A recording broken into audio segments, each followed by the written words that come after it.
ఓరుగల్ రాజకీయాలు చాలా వేగంగా వేడెక్కుతున్నాయి.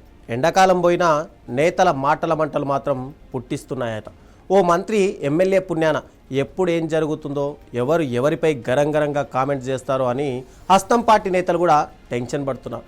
ఆయన్ని కలిసినట్టు ఈమెకు తెలిసినా, ఈమెను కలిసినట్టు ఆయనకు తెలిసినా పనులు కావట్లేదని ఆ జిల్లాలో కాంగ్రెస్ నేతలు తెగ ఫీల్ అయిపోతున్నారట. ఇది చూసి బీఆర్ఎస్ బీజేపీ నేతలు నవ్వుకుంటున్నారు. అసలు ఆ జిల్లా గురించి ఏమైనా మాట్లాడాలన్నా టీపీసీసీ నేతలు కూడా మనకెందుకులే అని ఢిల్లీ చూసుకుంటుందని తప్పుకుంటున్నారట. ఇంతకీ ఒకరిపై ఒకరు గరం అవుతున్న ఆ నేతలెవరో ఈ స్టోరీలో చూసేద్దాం.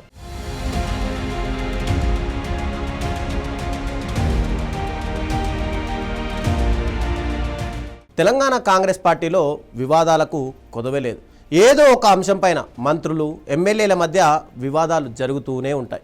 ప్రధానంగా వరంగల్ జిల్లాలో కాంగ్రెస్ నేతలకు మంత్రి కొండా సురేఖకు మధ్య గత కొంతకాలంగా అనేక సార్లు వివాదాలు కూడా తలెత్తాయి. కాంగ్రెస్ పార్టీ క్రమశిక్షణ కమిటీ కూడా ఈ అంశంపైన విచారించింది కూడా. కొద్ది రోజులు సద్దుమణిగినట్టు అనిపించినప్పటికీ ఏదో ఒక వివాదాన్ని మంత్రి కొండా సురేఖ నెత్తికెత్తుకుంటున్నారు. 4 గోడల మధ్య పరిష్కరించుకోవాల్సిన సమస్యను రచ్చ చేసి వీధికెక్కిస్తున్నారు. దీంతో ఇది కాంగ్రెస్ పార్టీకి రాజకీయంగా ఇబ్బందికరంగా మారుతుంది.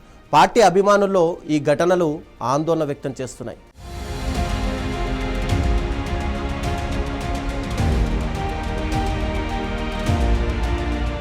తాజాగా దేవాదాయ శాఖ మంత్రి కొండా సురేఖ, స్టేషన్ గన్పూర్ ఎమ్మెల్యే కడియం శ్రీహరి మధ్య ఆధిపత్య పోరు తీవ్రమైంది. తనకు సమాచారం ఇవ్వకుండా దేవాదాయ శాఖ అధికారులతో కడియం శ్రీహరి సమీక్ష నిర్వహించారని, ఇది పరిపాలనా నిబంధనల ఉల్లంఘన ఆరోపిస్తూ మంత్రి కొండా సురేఖ ముఖ్యమంత్రి రేవంత్ రెడ్డికి ప్రజాభవన్లో ఏఐసిసి సెక్రటరీ సచిన్ సావంత్కు కలిసి ఫిర్యాదు చేశారు. అలాగే సాయంత్రం సచిన్ సావంత్ను కడియం శ్రీహరి సైతం కలుసుకున్నారు. అయితే మంత్రి కొండా సురేఖకు తెలియకుండానే కడియం శ్రీహరి స్టేషన్ గన్పూర్ పరిధిలోని ఆలయాల పరిస్థితులపైన హైదరాబాద్లో దేవాదాయ శాఖ కమిషనర్తో ఎండోమెంట్ రివ్యూ నిర్వహించారంటూ అగ్గి మీద గుగ్గిలమవుతున్నారు.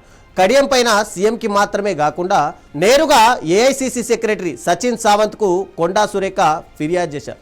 దీంతో రంగంలోకి దిగిన సచిన్ సావంత్ ఇరువురితో మాట్లాడి వ్యవహారాన్ని సద్దుమణిగేలా చేయాలని ప్రయత్నాలైతే చేస్తున్నారు.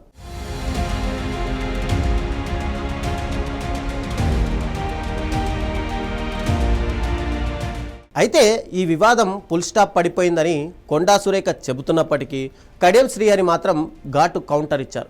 ప్రజల మధ్య తిరగని నేతలు ఇలా ఏదో ఒక వివాదాన్ని తెచ్చి తాము వార్తల్లో ఉందామని అనుకుంటారని కొండా సురేఖను ఉద్దేశించి ఆయన వ్యాఖ్యానించారు. అంతేకాదు, తాను అధికారులతో ఎలాంటి సమీక్ష జరపలేదని, తన నియోజకవర్గంలోని ఆలయాల సమస్యల పరిష్కారం కోసమే దేవాదాయ శాఖ కమిషనర్ను కలిశానని చెప్పి ఎమ్మెల్యే కడియం శ్రీహరి ఇక్కడ స్పష్టం చేశారు. ఇక మంత్రి కొండా సురేఖ అవగాహన లోపంతో కేవలం వివాదాలు సృష్టించేందుకే తనపై ఇప్పుడు నిరాధార ఆరోపణలు చేస్తున్నారని కౌంటర్ కూడా ఇచ్చారు.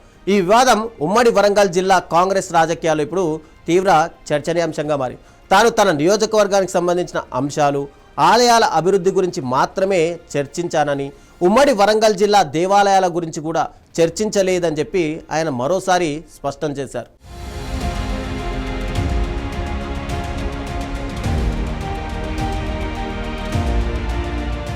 అయితే రేవంత్ రెడ్డికి కొండా సురేఖ రాసిన లేఖలో కడియం శ్రీహరి పైన క్రమశిక్షణ చర్యలు తీసుకోవాలని సూచించడమే ఇందులో పెద్ద twist. Kadiyam Srihari BRS party నుంచి గెలిచి కాంగ్రెస్లోకి వచ్చిన నేత. ఆయనపై ఇటీవల స్పీకర్ సైతం బీఆర్ఎస్లోనే ఉన్నారని చెప్పి ప్రకటించారు. మరి కాంగ్రెస్ క్రమశిక్షణ చర్యలు ఎలా తీసుకుంటుంది అనేది ఇక్కడ $1 మిలియన్ ప్రశ్న. అందుకే పార్టీ కార్యాలయంలో పరిష్కరించుకోవాల్సిన సమస్యలు బయటకు గనక పొక్కితే ఇలాగే ఉంటుంది అని చెప్పి సోషల్ మీడియాలో కూడా కామెంట్స్, సెటైర్లు పేలిపోతున్నాయి. దీనిపై ఓరుగల్లు నేతలు ఏ ఇద్దరు కలిసినా సరే దీనిపైననే చర్చించుకుంటున్నారట.